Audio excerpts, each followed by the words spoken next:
B.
Siap tidak? Siap. Ice breaking kali ini yaitu tentang semut dan gajah.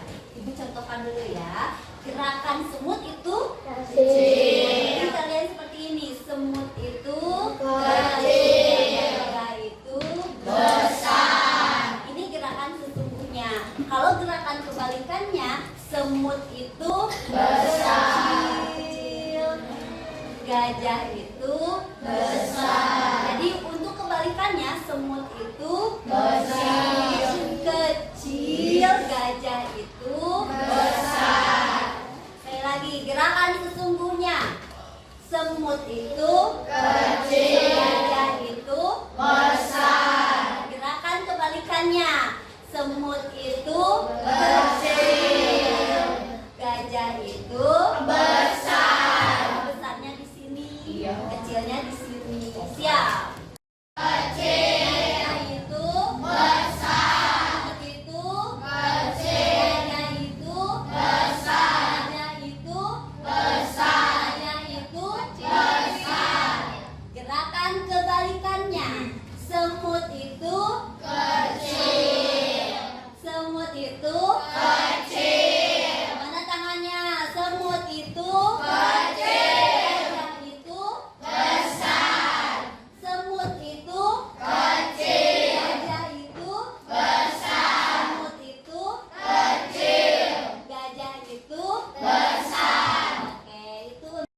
Belajar tentang apa ya ini hari ini?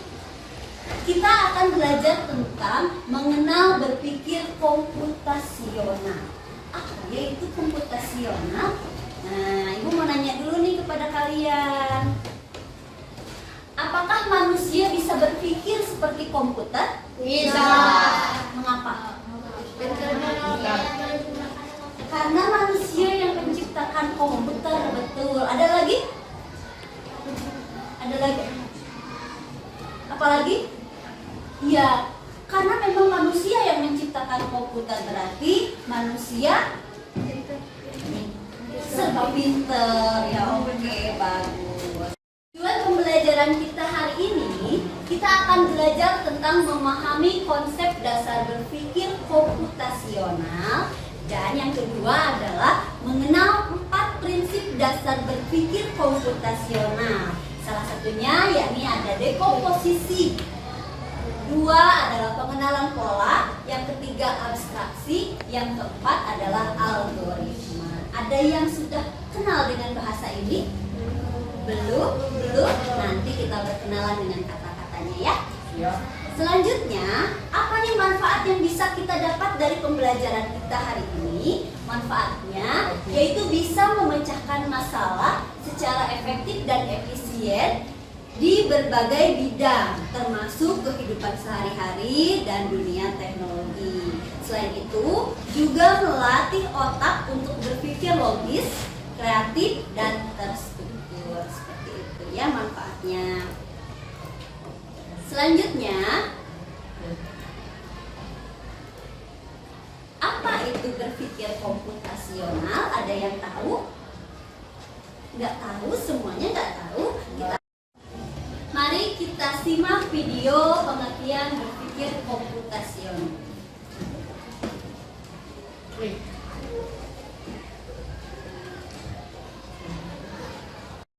Computational thinking. Hai teman kece, coba tebak apa artinya computational thinking atau berpikir komputasional? Adakah yang bermata jeli dan melihat kata komputasional di sini? Jadi mungkin ada hubungannya dengan komputer ya? Iya, betul sekali. Jempol buat kamu yang sudah menebak dengan benar.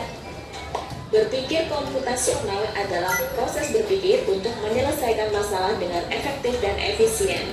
Dalam ilmu komputer, proses berpikir ini dilakukan sebelum mulai menulis coding atau pemrograman. Jika sudah direncanakan dengan baik, maka coding yang ditulis akan sesuai dengan kebutuhan dan dapat diselesaikan dengan cepat dan tepat. Tapi ternyata berpikir komputasional juga bisa dilakukan tanpa komputer dan tanpa internet loh. Malah sebenarnya kita pun sudah menerapkannya dalam kehidupan sehari-hari, mulai dari menggosok gigi, mencatat ringkasan pelajaran, hingga menyiapkan tas untuk sekolah besok.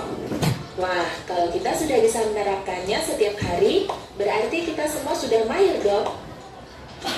Eits, belum tentu. Contoh-contoh tadi kan menerapkan berpikir komputasional pada masalah yang sederhana. Masih banyak nih masalah yang lebih kompleks, seperti misalnya mengatur keuangan bulanan, apa yang harus dilakukan kalau kamu tersesat di tempat baru, hingga memilih jurusan dan karir. Lalu yang lebih penting lagi, ketika kamu dewasa nanti, kamu akan menghadapi era industri 4 dan bahkan 5. Di sini kamu perlu kecakapan untuk memanfaatkan dunia digital, mulai dari mencari dan memilah informasi yang kamu perlukan, hingga menggunakan informasi itu untuk membuat keputusan penting dalam hidupmu. Menghadapi masalah kompleks kehidupan di masa sekarang dan masa depan ini mirip seperti merencanakan coding yang sudah dibahas sebelumnya. Kuncinya adalah memahami masalah dengan tuntas dan mencari cara menyelesaikan yang efektif dan efisien. Nah, kalau begitu, bagaimana agar kita bisa berpikir komputasional? Sekarang kita bahas ya, 4 landasan dari berpikir komputasional. Yang pertama, dekomposisi. Dekomposisi artinya membagi masalah kompleks ke bagian yang lebih kecil agar mudah diselesaikan. Misalnya, kamu ditunjuk jadi ketua panitia lomba 17-an. Maka, untuk memudahkan pelaksanaan, kamu bisa menunjuk panitia bagian acara, konsumsi, publikasi, keamanan, dan lainnya. Yang kedua, pengenalan pola. Artinya mencari kesamaan dan pola di antara bagian-bagian masalah kompleks yang sudah dipecah. Misalnya, kamu hendak melipat dan menyimpan jemuran di rumah, maka kamu perlu bisa mengenali jemuran milik ayah, ibu, kamu, adik, dan milik bersama seperti spray, handuk, dan lainnya. Ini karena jemuran-jemuran itu perlu disimpan di tempat yang berbeda. Yang ketiga, abstraksi. Artinya fokus pada informasi yang penting saja, mengabaikan detail yang tidak diperlukan. Misalnya, kamu hendak menceritakan pengalamanmu berwisata keluar kota. Tentunya kamu mengalami banyak hal, dari mulai berangkat di bus, berfoto bersama, makan di restoran, menginap di hotel, hingga perjalanan pulang. Tapi nggak mungkin kan kamu ceritakan semua kejadian dengan detail pada teman-temanmu. Pasti mereka bosan kalau kelamaan. Jadi kamu harus menyaring beberapa kejadian yang menarik saja untuk diceritakan pada teman. Yang terakhir, algoritma. Artinya membuat langkah-langkah penyelesaian atau membuat aturan yang diikuti untuk menyelesaikan masalah. Misalnya, kamu diberi daftar belanja di supermarket oleh ibu. Ada minyak goreng, telur, roti, sayur, dan kopi. Lalu kamu harus buru-buru karena ibu sudah mau memasak dengan minyak goreng itu. Nah, kalau seperti ini, satu cara yang efisien misalnya mulai dengan mengambil barang yang paling dekat dari pintu masuk hingga terakhir yang paling dekat dengan kasir. Nah, itu dia 4 landasan berpikir komputasional yang perlu diterapkan untuk memecahkan masalah yang kompleks. Lalu berikutnya, apakah ada cara untuk mengasah kemampuan berpikir komputasional? Tentu ada. Selain bisa coba kamu terapkan ke masalah sehari-harimu, kamu bisa juga latihan soal untuk mengasahnya. Misalnya, selain itu kamu bisa ikut tantangan bebas Indonesia juga.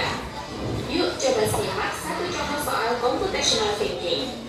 Dalam bis studi wisata, ada 3 kelompok anak yang akan diantarkan ke 3 tujuan berbeda. Bis berhenti pertama di restoran, lalu hotel. Koper kelompok anak mana yang dimasukkan terakhir? Kalau bisnya di sini kita akan makan ke mana ini? Restoran, kemudian hotel dan museum.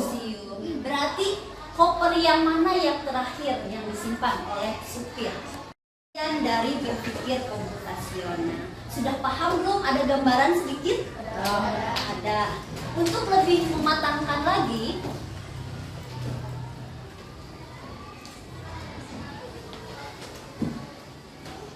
ada yang mau menonton film? Di sini ibu sediakan film animasi. Siapa yang suka nonton film animasi? Ada yang suka film animasi? Aku juga. Terima kasih.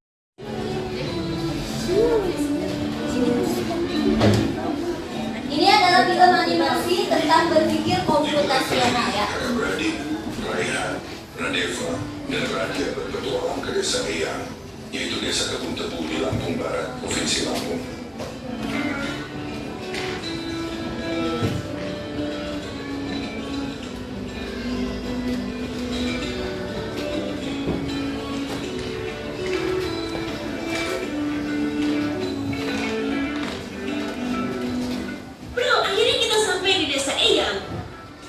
Guys, ini bukan sekedar liburan, tapi kali ini kita akan belajar dari kehidupan pakai cara berpikir komputasional.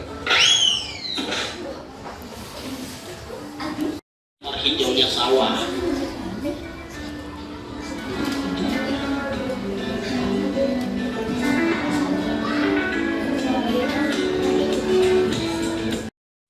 Tapi kita mulai dari mana dulu? Aku bakal sapu debunya, terus Radeva kamu pel lantai, dan Raja beresin buku-buku di rak yang Dekomposisi artinya memecah masalah besar menjadi bagian-bagian kecil yang lebih mudah dikerjakan. Oke, sebentar. Ingin bersih-bersih rumah Eyang. Kemudian si kakaknya tadi bilang apa? Membagikan tugas. Terus ada apa aja ya tugasnya? Membersihkan, merapikan, menyapu, mengepel. Nah itu adalah contoh dari apa? Iya betul, dekomposisi. Artinya kalau kita bersihkan langsung tidak ada dibagi-bagi tugas, berarti itu kita bakal kuat. Karena kita berpikirnya menggunakan dekomposisi, berarti kita membagi tugas yang besar menjadi yang lebih kecil. Kita lanjut ya nontonnya. Konsentrasi lagi, siap? Menjadi bagian-bagian kecil yang lebih mudah dikerjakan.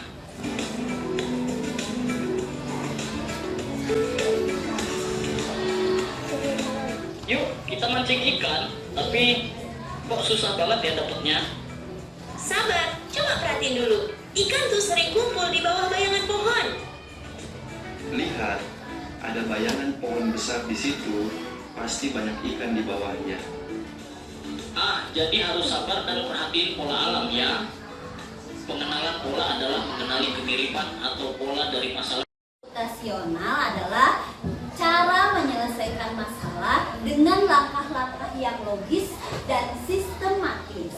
Digunakan untuk apa? Digunakan untuk menyelesaikan masalah sehari-hari, menyusun rencana, dan membuat urutan kegiatan. Nanti kalau kalian mau bikin urutan kegiatan berarti menggunakan berpikir komputasional. Lanjut. Ada 4 prinsip nih yang dari film yang tadi, ada 4 prinsip berpikir komputasional. Yang pertama adalah apa, Cina? Dekomposisi. Dekomposisi artinya memecah masalah besar menjadi bagian-bagian yang paling kecil. Seperti tadi, ingin bersih-bersih rumah, kita bagi-bagi tugas. Yang kedua adalah pengenalan pola. Pengenalan pola yaitu mencari kesamaan pola. Misalkan ada perempuan, laki-laki, berarti di dia namanya perempuan, terus laki-laki, terus perempuan, terus laki-laki. Kalau di sininya 2, perempuan, laki-laki, berarti di sini laki-laki, terus perempuan dan perempuan. Oke, bentar.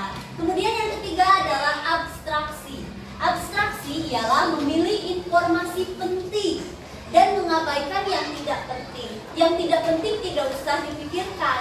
Yang dipikirkan adalah yang penting-penting saja.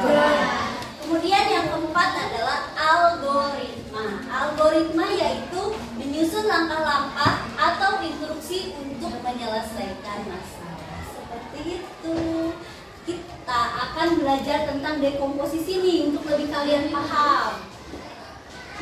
Tugasnya di sini, guru memberikan tantangan. Bayangkan jika ingin membuat sebuah pesta ulang tahun yang sempurna. Apa saja yang harus disiapkan? Coba. Menyiapkan makanan. Kemudian menentukan permainan. Nah, semua itu untuk membuat pesta ulang tahun. Berarti ada lembar apa yang harus diisi? Lembar checklist. Nah, dibuatlah seperti ini untuk memudahkan kita ketika ingin melakukan keperluan pesta ulang tahun. Ada lembar checklistnya ini untuk mempermudah kita mengecek, oh memilih tempat udah belum, checklist kalau udah. Kemudian mengundang teman, sudah diundang belum semuanya, tinggal di checklist. Itu untuk memudahkan kita dalam memecahkan masalah besar menjadi bagian kecil. Kemudian lanjut yang kedua, sebagai permasalahan untuk menemukan solusi yang dapat diterapkan kembali, atau dengan kata lain adalah menemukan pola yang bisa digunakan kembali. Ada yang suka main game? Ada yang suka main game? Kita akan bermain game. Ini adalah permainan yang akan kita lakukan untuk pengenalan pola. Kita mulai yuk.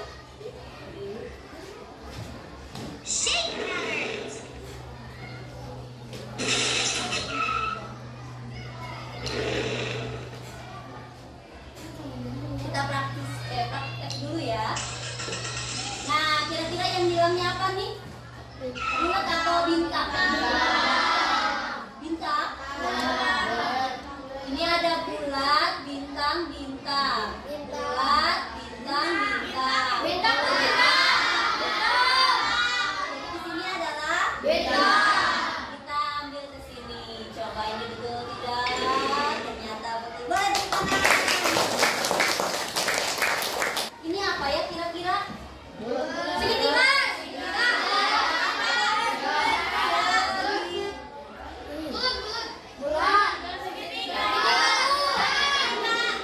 Iya betul. Terakhir segitiga adalah segitiga.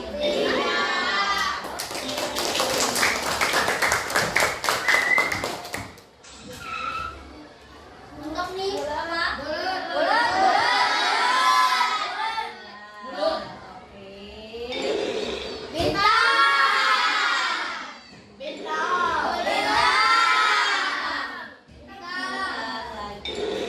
Oke. Itu tadi permainan pengenalan pola.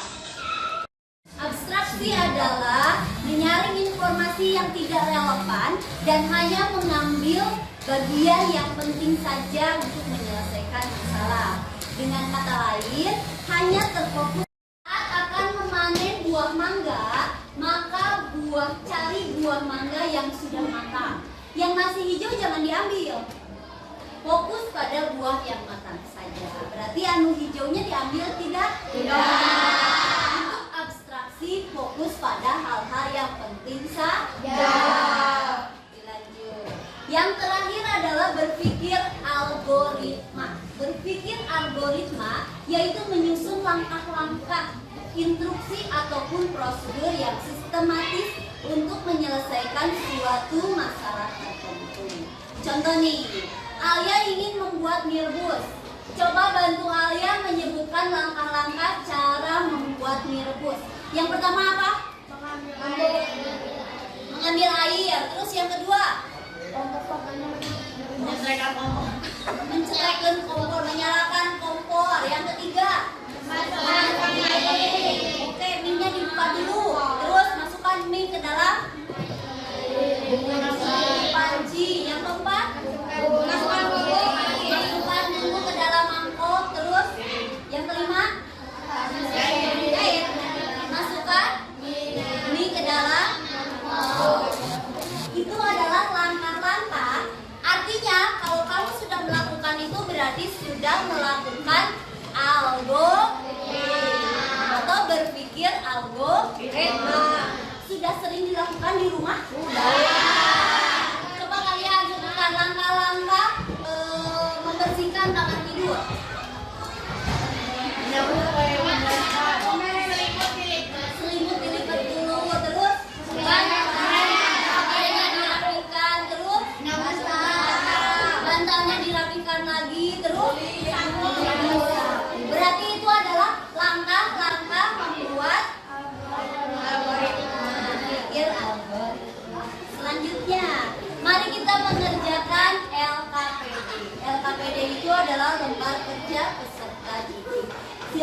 Dan untuk lembar kerja seperti apa? Beri tanda centang checklist pada kegiatan yang termasuk berpikir komputasional. Untuk soal yang pertama, menyusun langkah-langkah membuat roti bakar ini berpikir komputasional bukan? Betul, berarti ini di kemudian menonton TV. Nomor 3, membagi tugas piket kelas menjadi bagian-bagian kecil. Betul. Menggambar rumah dan memilih bagian yang penting saja. Betul. Bermain bola tanpa rencana. Berarti semua jawaban kalian adalah benar. Cuk yang betul semua. Wah, sudah pada bisa ya, pintar sekali. Beri tepuk tangan untuk kalian. Karena lembar kerjanya sudah dikerjakan, kita lanjutkan ke lembar kerja yang kedua ya. Untuk lembar kerja yang kedua adalah ini, mencocokkan pasangan prinsip berpikir komputasional dengan contohnya. Kita evaluasi lagi. Nomor 1, menyusun langkah masak nasi goreng. Apa ini? Kemudian nomor 2, mengabaikan warna sepatu saat menggambar anak sekolah. Apa ini? C, betul. Atau disebut abstraksi. Kemudian yang ketiga, menyadari bahwa setiap hari Senin kita upacara bendera. Terus terakhir, memecah tugas membuat majalah dinding menjadi beberapa bagian adalah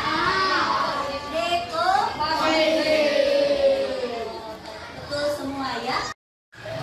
Dalam refleksi diri ini, tuliskan satu kegiatan sehari-hari yang bisa menggunakan semua prinsip berpikir komputasional, dan dituliskan pula dekomposisinya apa, pengenalan polanya apa, terus abstraksinya seperti apa, dan algoritmanya seperti apa. Bisa?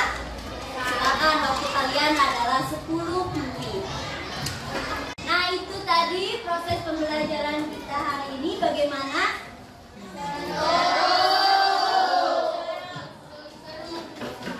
Menyenangkan tidak? Besok mau melakukan hal seperti ini lagi tidak? Apa nih yang harus Ibu rubah untuk proses pelaksanaan seperti ini? Mau ditambah gamenya atau apa? Tambah game. Mau ditambah game. Apa lagi?